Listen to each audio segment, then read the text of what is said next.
வாழ்க வையகம், வாழ்க வளமுடன். அனைத்து உறவுகளுக்கும் இனிய வணக்கம். நாம் இந்த பதிவில் வாக்கிய பஞ்சாங்கத்தின்படி பெயர்ச்சியாகும் சனி பகவானால் உங்கள் வாழ்வில் உண்டாகும் நற்பலன்கள் என்ன என்பதனை பற்றியும், கெடுபலன்கள் ஏற்படுமாயின் ராசிக்காரர்கள் செய்ய வேண்டிய பரிகாரம் என்ன, வழிபட வேண்டிய தெய்வம் யார் என்பதனை பற்றியும் விரிவாக காண்போம். 9 கிரகங்களுமே குறிப்பிட்ட கால இடைவெளியில் நகரக்கூடியவைதான். ஆனாலும் சில கிரகங்களின் பெயர்ச்சி மட்டுமே பெரும் தாக்கத்தை ஏற்படுத்தக்கூடியது என்பதால் அவை மட்டுமே பிரதானமாக பார்க்கப்படுதுங்க. அந்த வகையில் இந்த விசுவாச வருஷத்தில் வாக்கிய பஞ்சாங்கத்தின்படி சனி பகவான் மாசி மாதம் 22ஆம் தேதி, அதாவது 6/3/2026 அன்று வெள்ளிக்கிழமை, பூரட்டாதி நட்சத்திரம் 3ஆம் பாதம் கும்பராசியில் இருந்து புரட்டாதி நட்சத்திரம் 4ஆம் பாதம் மீனராசிக்கு காலை 8:26 மணிக்கு பெயர்ச்சி ஆகிறாருங்க. இந்த பெயர்ச்சியில் மகர ராசிக்கு முழுமையாக 7.5 சனி நீங்குதுங்க. கும்பத்துக்கு பாதச்சனி, அதாவது 7.5 சனியின் கடைசி சுற்று ஆரம்பமாகுதுங்க. அதே சமயம் மேசராசிக்கு 7.5 சனியின் தொடக்கமான விரயச்சனி ஆரம்பம் ஆகுதுங்க.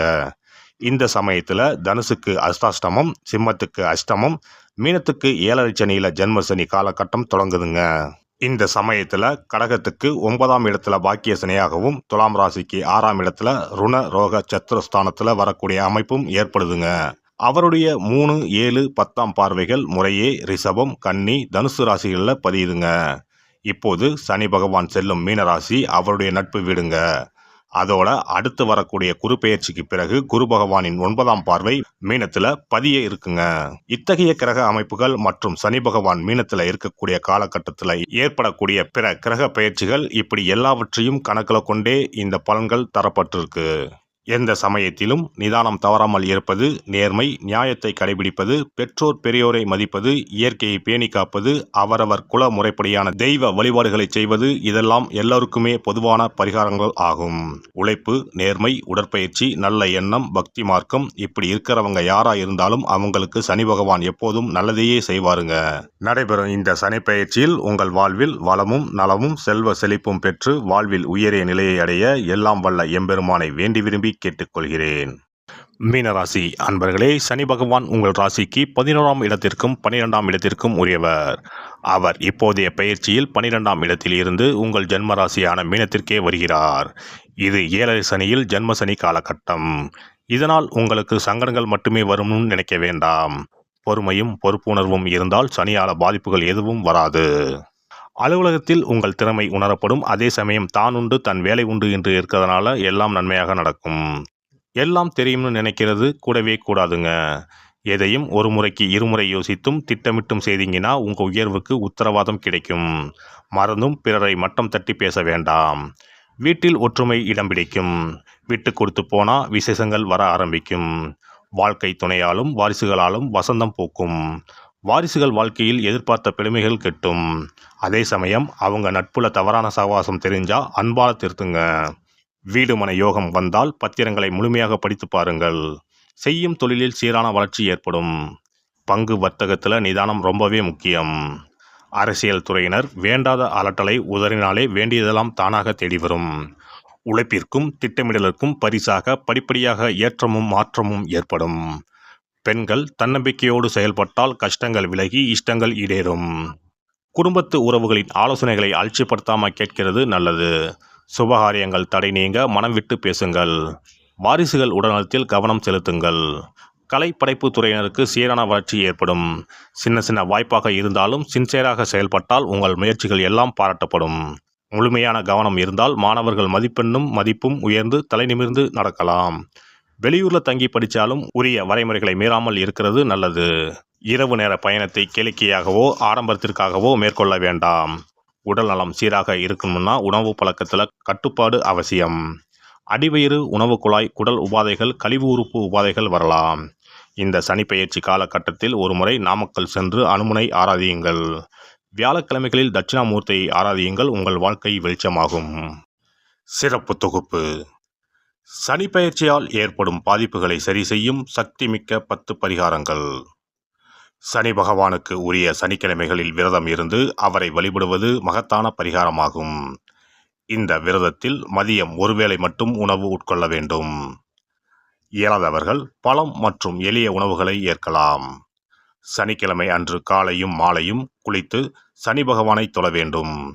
மாலை நேரத்தில் சூரிய அஸ்தமனம் அடைந்த பிறகு சிவாலயம் சென்று வழிபட வேண்டும். விநாயகரை முறைப்படி வணங்கி ஆலயம் வலம் வந்து மூலவர் அம்பாளை தரிசித்த பிறகு நவகிரகங்களை வலம் வந்து வணங்க வேண்டும். சனீஸ்வரரை வணங்கி சனி காயத்ரி மந்திரத்தை 18 முறை கூறி மனதார வழிபட வேண்டும். பின்னர் நல்லெண்ணெய் ஊற்றி 5 அகல் விளக்குகள் ஏற்றி வைத்து வழிபட வேண்டும். சனீஸ்வரர் தனி சன்னதியில் இருந்தால் அந்த சன்னதியின் முன் நல்லெண்ணெய் தீபங்கள் 5 ஏற்றி வைத்து வழிபடுவது விசேஷம். அருகிலேயே கிழக்கு நோக்கி அமர்ந்து சனீஸ்வரனின் சுப அருள் கிடைக்க வேண்டும், சனிதோஷ பாதிப்புகள் அகல வேண்டும் என்று பிரார்த்தனை செய்து வரலாம். இயன்றவர்கள் அன்றைய தினம் மாற்றுத்திறனாளிகளுக்கு அன்னதானம் வழங்குவது விசேஷம். சங்கடகர சதுர்த்தி தினத்தில் விநாயகருக்கு 8 சிதறு தேங்காய்களை உடைத்து நெய் தீபம் ஏற்றி அர்ச்சனை செய்து வழிபட்டால் சனியின் பாதிப்புகள் குறையும். அதேபோல் வெள்ளிக்கிழமை தோறும் அதிகாலை நீராடி அருகம்புல் மாலை சாற்றி அரசமர பிள்ளையாரை சுற்றி வந்து முறையாக வழிபட்டால் சீரும் சிறப்பும் நாடி வரும். தோஷங்களை எல்லாம் போக்கும் சக்தி பிரதோஷ வழிபாட்டுக்கு நன்மை உண்டு. அதிலும் சனிக்கிழமைகளுடன் இணைந்து வரும் சனி மகா பிரதோஷ நாளில் நந்தியையும் ஈஸ்வரரையும் வணங்கி வருவது சிறப்பான பரிகாரமாகும். அப்போது சுவாமி நந்தி அபிஷேகத்துக்கு பால் வாங்கி கொடுக்கலாம். அது மட்டுமின்றி திருக்கோவில் விளக்கேற்ற எண்ணெய் வாங்கி கொடுப்பதும் சிவாலயங்களில் வில்வத்தலத்தால் அர்ச்சனை செய்து வழிபடுவதும் மிக உன்னதமான பரிகாரங்கள் ஆகும். பொதுவாகவே சனி பகவானின் தானியம் எள். அந்த எள் எண்ணெயில் அவருக்கு விளக்கு ஏற்றி வழிபடுவதால் நன்மைகள் பெருகும். சனிக்கிழமை விரதம் இருந்து எள் எண்ணெய் தேய்த்து ஸ்நானம் செய்து சனி பகவானுக்கு உகந்த எள் எண்ணெய் விளக்கிட்டு எள் சாதம் படைத்து சனிக்கவசம் ஓதி வழிபடுவது சிறந்த பரிகாரமாகும். வெள்ளிக்கிழமை இரவு எள் தானியத்தை கரும்பட்டு துணி அல்லது கருமை நிற காகிதத்தில் வைத்து மடித்து தலையணைக்கு கீழ் வைத்து படுத்து உறங்கவும். மறுநாள் காலையில் எள் எண்ணெய் தேய்த்து குளித்து முதல் நாள் மடித்து வைத்த எள்ளை வடித்த சாதத்தோடு கலந்து நைவேத்தியம் செய்து காக்கைக்கு வழங்க நன்மைகள் ஏற்படும். சனி தோஷங்களை போக்கி நன்மைகளை உண்டாக்கும் கண்கண்ட தெய்வம் ஆஞ்சநேயர். ஆகவே இயன்ற போதெல்லாம் அனுமனுக்கு வடைமாலை சாத்தி துளசி மாலை அணிவித்து வெண்ணெய் அர்ப்பணித்து வழிபட்டு வந்தால் சனிதோஷ பாதிப்புகள் நீங்கும். வீட்டில் நலப்புராணம் படிப்பதாலும் நேரம் கிடைக்கும் போதெல்லாம் ராமநாமத்தை உச்சரிப்பதாலும் பாதிப்புகள் நீங்கி பயனடையலாம். ராமநாம ஜபம், சுந்தரகாண்ட பாராயணம் என குழுவாக இணைந்து கூட்டு பிரார்த்தனை செய்வது மிக அற்புதமான பலன்களை பெற்றுத்தரும்.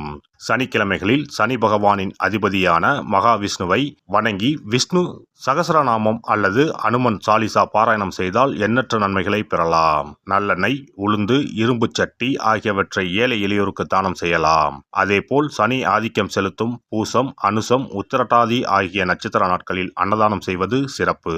நடக்க முடியாத மாற்றுத்திறனாளிகளுக்கு நம்மால் முடிந்த உதவிகளை செய்தால் சனி பகவான் அருளால் மகிழ்ச்சியான வாழ்க்கை அமையும். எல்லாம் வல்ல இறையருளால் நீங்களும் உங்கள் அன்பு குடும்பமும் உடல் நலம், நீலாயுள், நிறை செல்வம், உயர் புகழ், மெய்ஞானம் ஓங்கி வாழ்க வளமுடன். இந்த வீடியோ பதிவு உங்களுக்கு பிடித்திருந்தால் லைக் பண்ணுங்க, கமெண்ட் பண்ணுங்க, ஷேர் பண்ணுங்க, மறக்காம சப்ஸ்கிரைப் பண்ணுங்க, பக்கத்துல இருக்கிற பெல் பட்டனை கிளிக் பண்ணுங்க. நன்றி, வணக்கம். ஓம் நமச்சிவாய. சிவாய நம.